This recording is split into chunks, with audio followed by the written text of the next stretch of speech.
time I ran into Keith at the airport. I was going into one of the bathrooms there at DFW, and we were on our way to, well, I think he was coming back from Lubbock, and I was on my way to Lubbock. And he had his head down like this, not watching where he was going.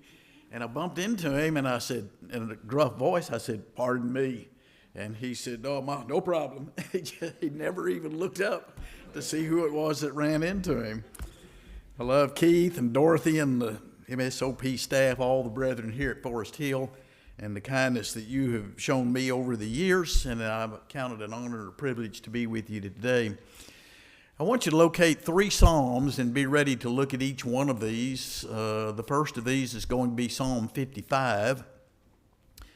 And then we're going to take a little bit of time and look at Psalm 111 and then Psalm 112. And we're going to develop a thought that is not in the book.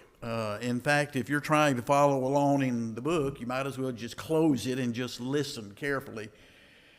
Because as I was studying this over the last several days, there emerged some tremendous lessons that I just did not recognize when I was preparing the manuscript and then submitting that manuscript. In fact, the manuscript is actually a segment out of one of my commentaries on the Psalms, Psalm 112.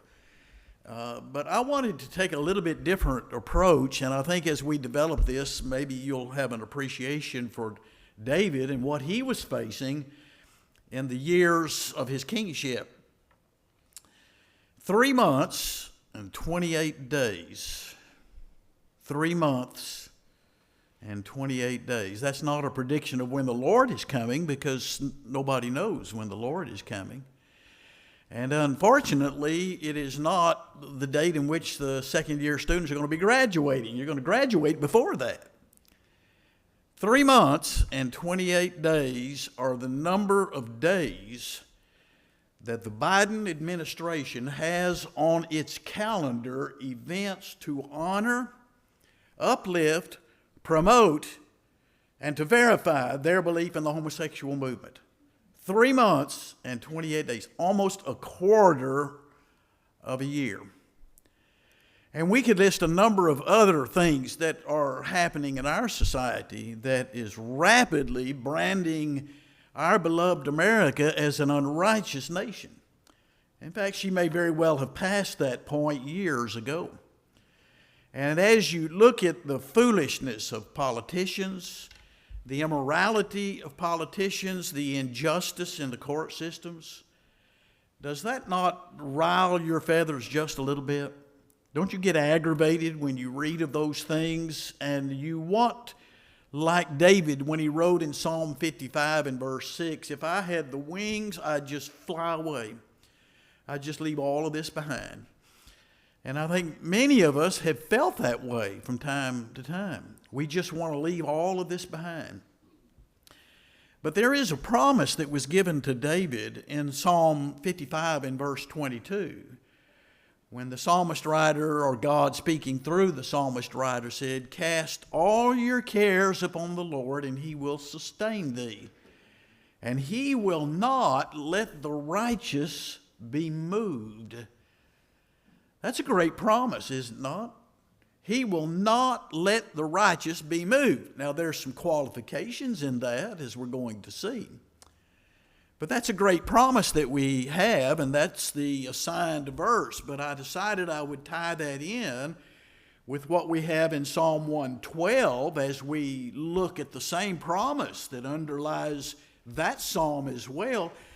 But that psalm, the 112th psalm, is vitally connected to the 111th psalm. And I mentioned in my manuscript I would not take the time to study Psalm 111, but the more that I studied these psalms together, 55 and 111 and 112, the more I began to see you really cannot do an adequate job without at least looking at something in all 3 of the psalms. I want you to think with me about these concepts. When we see God as he really is, and we see ourselves as we really are, we will be able to see ourselves as we can be.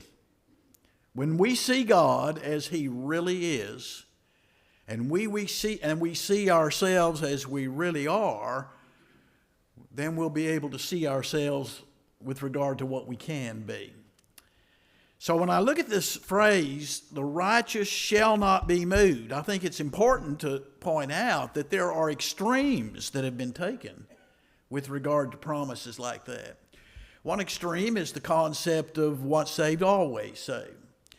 That arose out of John Calvin's doctrine of the elect, and eventually you had to have a plank in that theology, that system of theology that said if God has selected the righteous arbitrarily and He saves them without any choice of their own, then somehow you've got to keep them saved. Otherwise, the whole system collapses. So it developed into the system of once saved, always saved. But I know that doctrine is not true because there are too many New Testament passages that speak to the contrary. Galatians chapter 5, for example, the Apostle Paul said, "You are fallen from grace, you who would be justified by the law." You're fallen from grace. The argument that is made is that they were never there to begin with. Look, if I fall out of a tree, I had to be in the tree, didn't I? It's impossible to fall out of a tree without being in the tree. It's impossible to fall from grace if you never were in God's grace. And there are other passages that indicate the reality of the possibility of apostasy.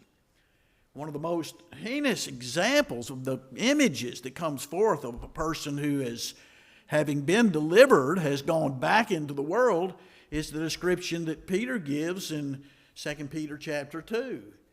That if after they've escaped, they've been drawn back into the world, it's like a dog that returns to his vomit, or a pig that is washed wallowing in the mire. It's not a pretty picture. It wasn't intended to be. And then you have case studies. For example, Judas is a good case study in apostasy. And when you look at Judas, you learn by various passages he was selected by Christ. He was an apostle. He was sent out in the limited commission, and he could perform miracles. Jesus even said He selected him. He was among the brethren. So it does no good to argue that a man who falls from grace never was saved to begin with. It just simply ignores some of the basic passages. And so I don't want to go to the extreme of saying, well, once saved, always saved. Yes, the righteous shall not be moved, but don't go off to the extreme and say they cannot be moved because they have a choice in the matter, do they not? The other extreme is not once saved, always saved, but once saved, not quite sure. In other words, a person who says, well, I know I've obeyed the gospel, and if you were to ask them, if you died today, would you go to heaven?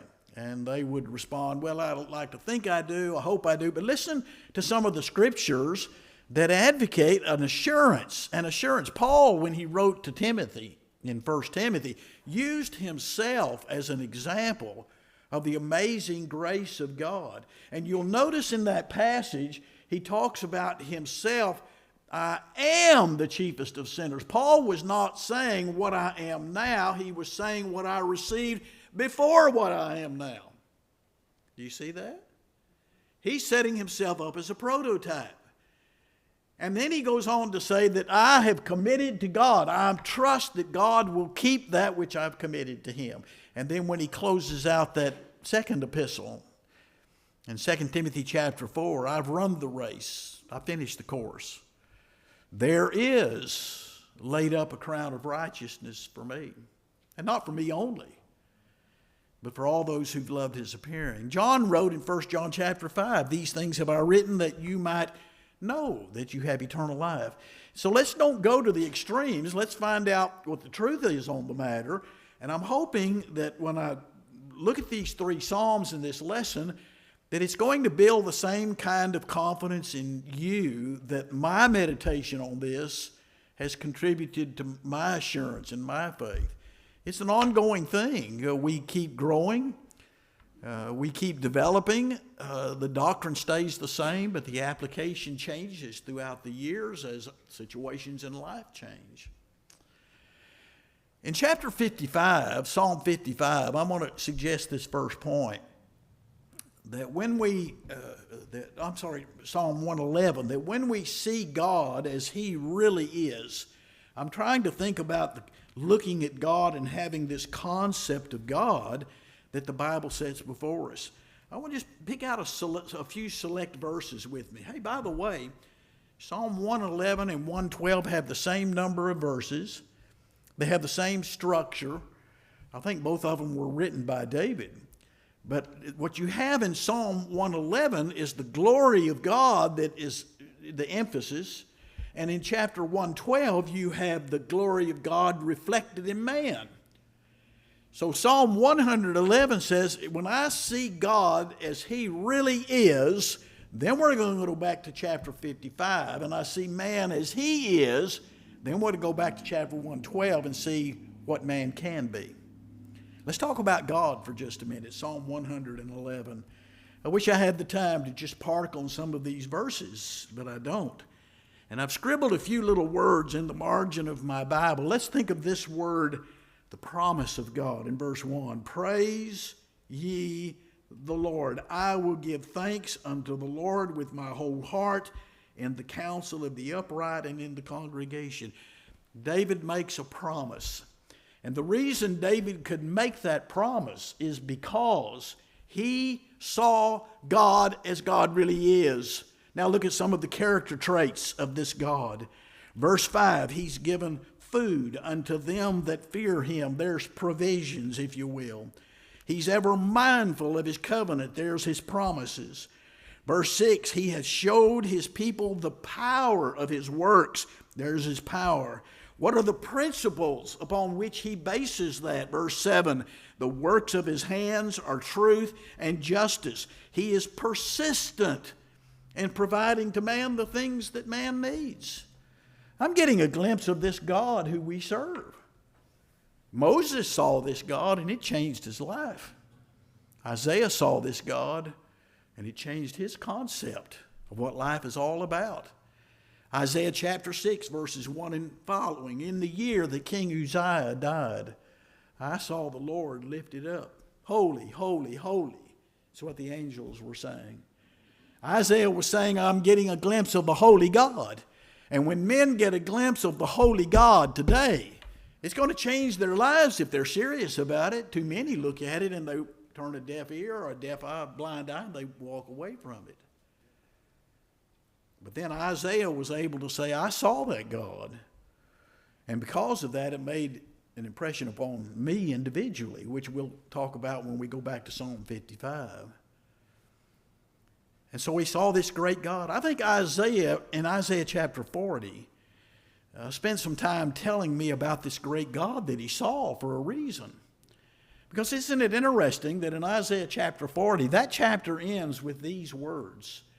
They that wait upon the Lord shall mount up with wings as eagles. They shall run and not be weary, and they shall walk and not faint.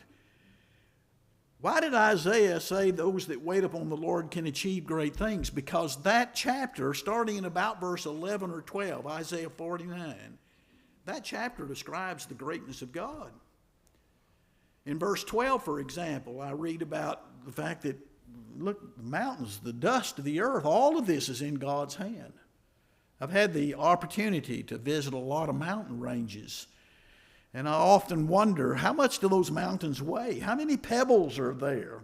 What's the height of it? And I think about the power of a God that to create those mountains and even knows the weight of those mountains. Look at something else about God in Isaiah 49. About verse 13, it says, who was his counselor? Who did he ask advice from? Nobody. He's omniscient. He didn't attend the University of Egypt or Memphis School of Preaching. He didn't attend any of that. He's omniscient. As you move down through that chapter, you come to a section where Isaiah said, look, the nations are like a drop in the bucket. Don't worry about your Putins. Don't worry about your Saddam Husseins or your Adolf Hitlers. They're nothing in the sight of God. And He will use their wickedness to achieve His purpose. But I have to get my eyes fixed on God in order to achieve the things that God wants me to achieve and to receive the promises that He's made to me. When we see God the way that He is, then we're going to start seeing ourselves the way we are. And in comparison, it's nothing. And this is something that amazes me. If you look at this 111th Psalm, look at the last part of verse 9. Holy and reverend is his name. The very name of God is holy. And yet we have blazoned across the screens in our television and our streaming movies continuously the name of God is being blasphemed. And now we've latched on to this three-letter euphemism, OMG, as if to think I can use the letters and it doesn't mean anything. It's just as blasphemous to use those three letters as it is to use the full name of God in vain. His name is reverend. It's holy. And that's why when Jesus taught us to pray, he said, pray after this manner. Our Father, who art in heaven, hallowed be thy name. If we can just get a glimpse of God, it'll change the way we think. And we'll come to have a deep appreciation for this promise, the righteous shall not be moved. Let's go back to Psalm 55 for a minute. I get a glimpse of God the way that he is, but as I study the scripture, I also get a glimpse of man the way that he is. Now here's an interesting aspect of studying Psalm 111 and 112. That when I look at the attributes of God in 111, and then I move into chapter 12, which I think were written by the same writer and could very well have originally been one psalm. That the psalmist writer is telling me, you become like what you worship. You become like what you worship. Let's take, for example, Romans chapter 1, when Paul was writing to that church at Rome, and he talks about the invisible things of God from the creation of the world that are clearly seen, even his everlasting power and divinity. And he goes on to describe what man did. Man chose to reject the Creator and to serve the creature rather than that Creator. Have you ever noticed what happens in Romans 1? There's a moral decline that goes down, down, down, down. There is no improvement without God.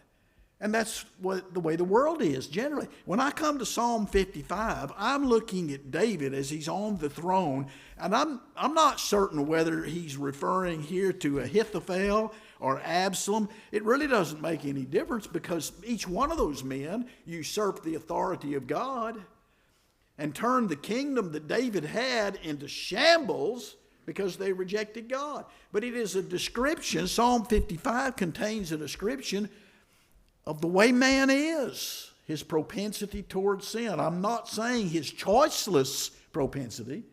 He has that choice. But it describes in many respects this open rebellion. God is saying, I want you to look at man as he really is here. And that's why when you get to verse 22, he said the righteous won't be moved, implying that the unrighteous will be moved. They will receive punishment from God. Just look at some of the descriptions of Absalom or Ahithophel. It applies to both of them. I'm looking at verse 11. Wickedness is in the midst thereof. Oppression and guile depart not from its streets. For it was not an enemy that reproached me, then I could have borne it. Neither was it he that hated me, that did magnify himself against me. And then I would have hid myself from him. But it was thou, a man my own equal, my companion, my familiar friend. This was the seat of treachery and rebellion against God. And David is trying to get us to see in this psalm and other psalms the horrible nature of sin. When David sinned with Bathsheba in Psalm 51, he wrote those verses to describe the horrible nature of sin.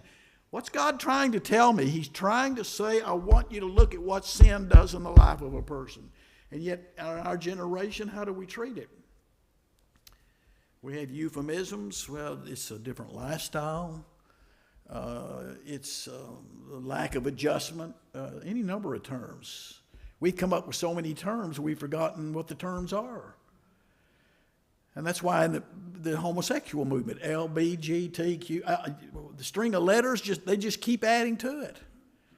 But what's the purpose? It is to de-emphasize and desensitize us to the horrible nature of sin. Sin is a slap in the face of God. It is what Jack Cottrell calls, I think he was quoting Sproul on this, he called it cosmic treason.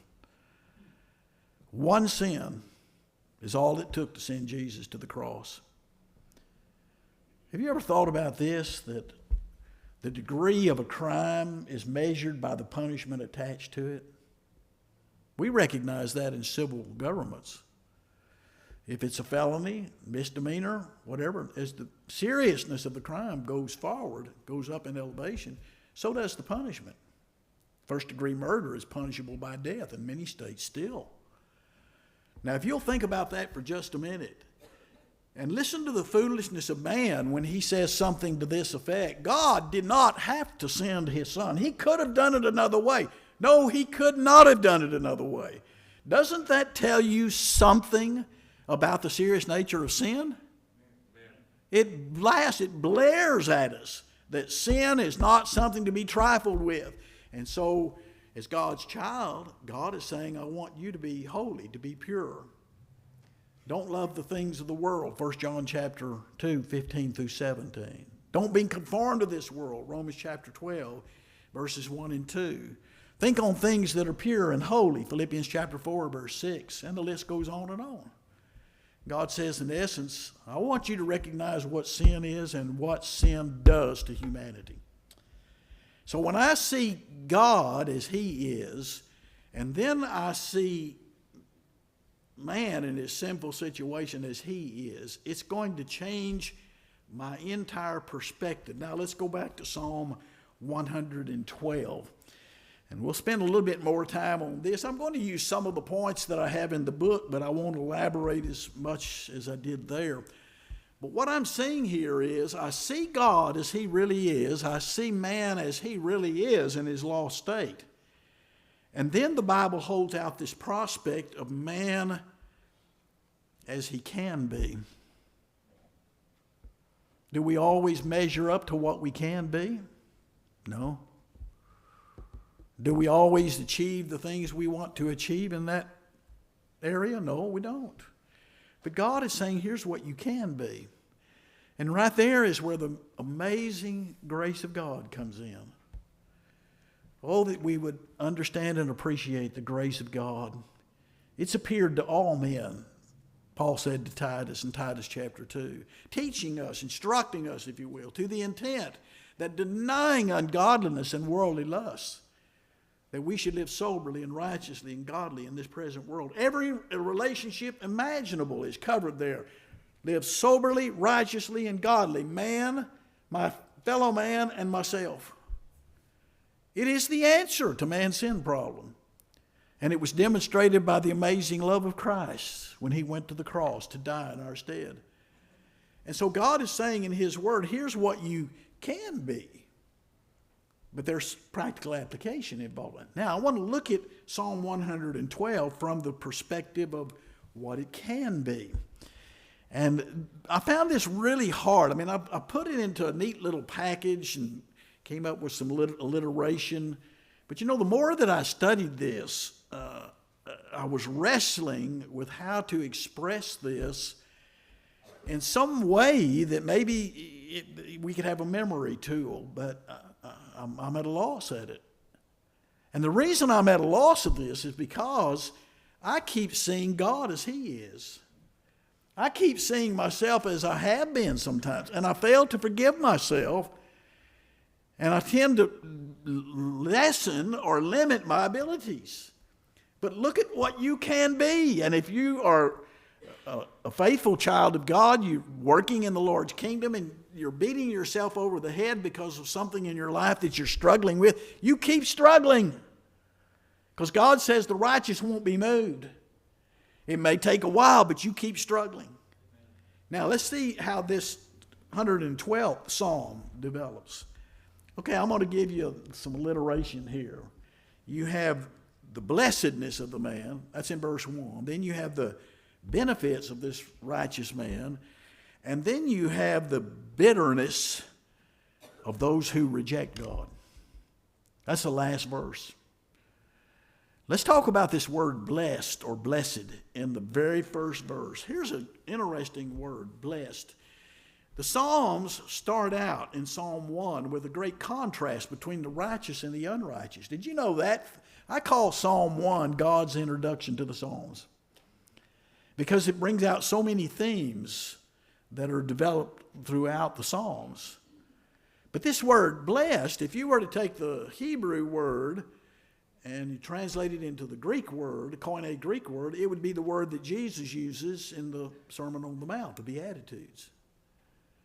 You're talking about deep-seated contentment. You're not talking about contentment based upon things. Things change.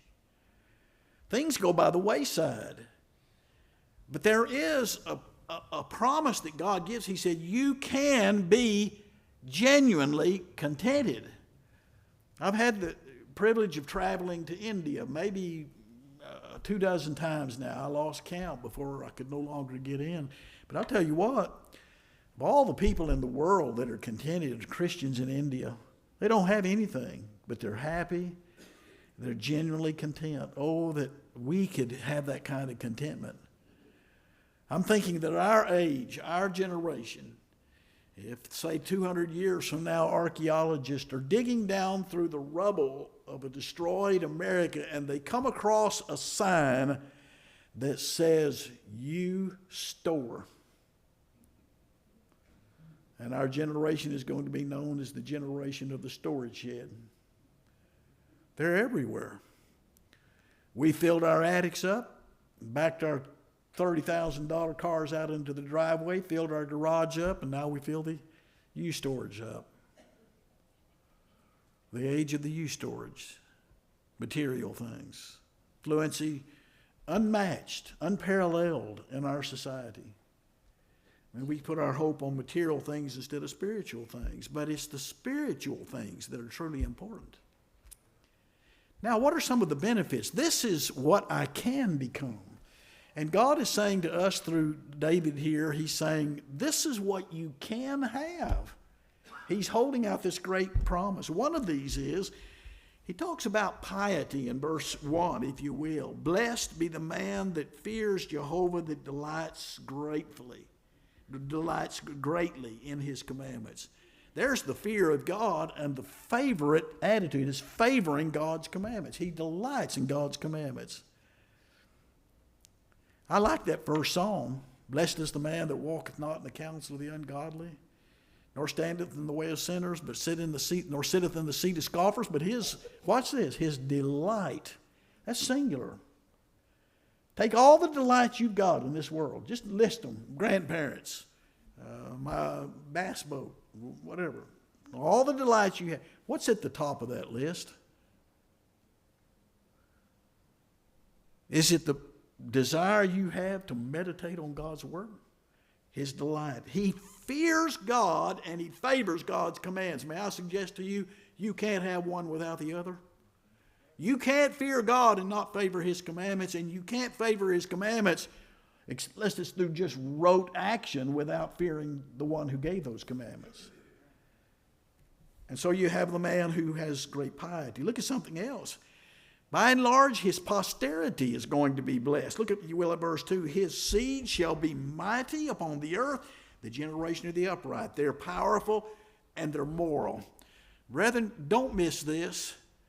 God's people have greater influence than we can possibly imagine. A small percentage of Christians can keep a nation in existence. We call it the remnant. And that must be awful small, comparatively speaking. Otherwise, God would have wiped this nation off the face of the earth a long time ago. We are essential to the survival of this country. Our holiness, our godliness, our example. And he's saying, look, your posterity, you need to raise your family in such a way that they're faithful. Look at something else. He talks about the prosperity of the righteous. Tom, are you saying that if we live a righteous life, we're going to get rich? No. But look at the third verse here. He says, wealth and riches are in his house, and his righteousness endures forever. There's two types of riches he's talking about. He's talking about material riches and spiritual riches. John, when he wrote to Gaius, put those things in proper perspective. He said, Gaius, I pray that you may be in good health and wealthy, even as your soul prospers. If your soul is prospering and you're making money, God's blessing you. But if you're making money and your soul is not prospering, you're poor in the sight of God. Your prosperity, God will care for us. And hasn't He cared for us? Look at what we have right here. Walk out this door.